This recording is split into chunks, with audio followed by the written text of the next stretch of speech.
tout bêtement, j'ai fait un bac commercial et 1 an d'études après en relations clientèle. J'ai dévié un petit peu vers le tourisme.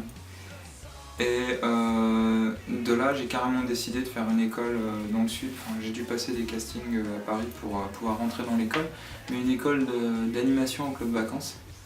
Et je suis arrivé donc dans cette école pour 2 mois de formation intensive et j'ai été envoyé en Grèce pour faire de l'animation là-bas, les spectacles tous les jours, enfin tous les soirs et la journée, les animations sportives, etc. etc.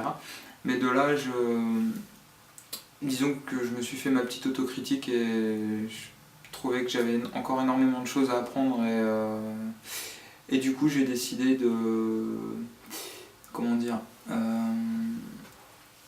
faire une école de musique.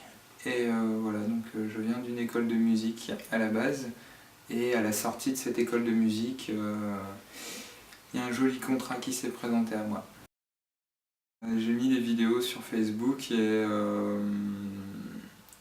j'ai été repéré par une équipe de casting, par Alexandre Esteban, qui fait partie de l'équipe de casting de Bruno Berberès, le directeur de casting, qui m'a contacté en me disant voilà, ton profil nous intéresse, si tu souhaites passer éventuellement les auditions, contacte-nous. Et puis voilà, je les ai contactés et je suis allé au bout des auditions. Il faut se détacher complètement de ce que vous connaissez de Dracula en général. Hein, je dis vous, je parle du public, etc. Il faut se détacher de ça parce que c'est vraiment une libre interprétation. Il y a des personnages en plus. Le mien, c'est un personnage qui n'existe pas à la base, comme Poison et Satine. Donc, Poison, Satine et Sorcie. Ces 3 vampires, on va dire un peu acolytes de Dracula. Ils font partie de Dracula, mais ont chacun leur personnalité. Donc Poison, elle est un peu plus faux-folle, elle est un peu plus joueuse, tout ça. Satine, elle a tendance à nous mettre dans le droit chemin avec Poison. Et Sorcie, voilà, c'est le petit salaud de service. Voilà, c'est, j'ai envie de dire un homme à femme affamé, mais c'est un gros vampire, un gros salaud, un bouffeur de chair fraîche. Voilà. Au départ, j'ai mis un peu de réserve parce que c'est ma première comédie et du coup, je pense, voilà, quand on arrive dans un domaine qu'on connaît pas trop, on analyse beaucoup. Enfin, en tout cas, moi, c'est comme ça que je fonctionne, j'analyse beaucoup. Et du coup, je me suis pas forcément intégré tout de suite, mais voilà, j'ai assez vite été mis à l'aise. Les gens de la troupe sont géniaux et aujourd'hui, tout se passe super bien, à merveille. C'est des gens formidables. Bon, ça a eu des conséquences, oui et non, parce que je continue à vivre de la même manière. Ça a des conséquences dans le sens où déjà je dois quitter mon petit chez moi pour l'aventure parisienne. C'est assez effrayant. Financièrement, hein, j'entends. C'est financièrement que c'est compliqué. Mais ouais, si, c'est beaucoup de changements. Voilà, on quitte les amis, on s'en fait d'autres.